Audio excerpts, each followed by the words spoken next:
Good morning and welcome to Wait, your window into the stories shaping our world. I'm Happa Russell, and here are today's top headlines for Monday, July 14th, 2025.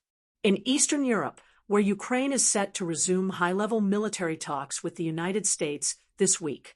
This follows Russia's largest drone assault of the war, with over 600 drones and missiles launched in a single night, targeting cities like Kyiv, Lviv, and Kharkiv. President Zelensky has confirmed that U.S. military aid will resume, including Patriot missile interceptors and precision-guided weapons.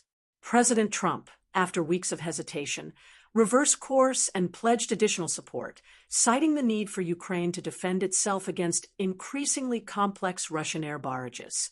Talks in Saudi Arabia also signaled a potential 30-day ceasefire, pending Russia's agreement.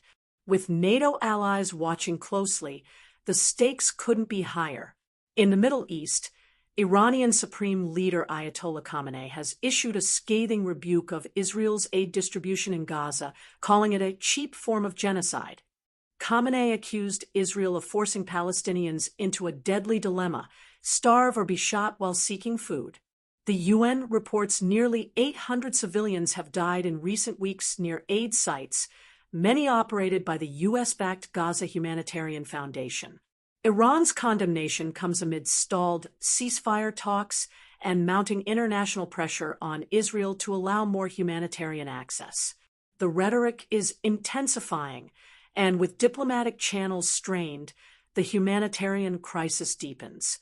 A look at Asia, as tensions are rising in East Asia, where Japan's Foreign Minister Takeshi Iwaya has condemned China's recent military drills near Taiwan as incompatible with peace.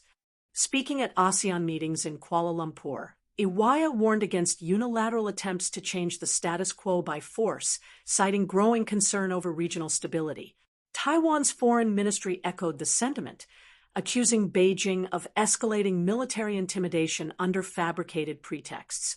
With the U.S., Japan, and other allies watching closely, the drills are being seen as a test of resolve in the Indo-Pacific. Back in the United States, Texas is reeling from catastrophic flash floods that have killed at least 121 people, with over 170 still missing.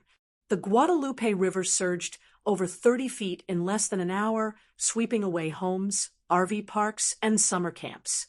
Among the dead are 36 children, many attending Camp Mystic, where cabins were built on hazardous floodways.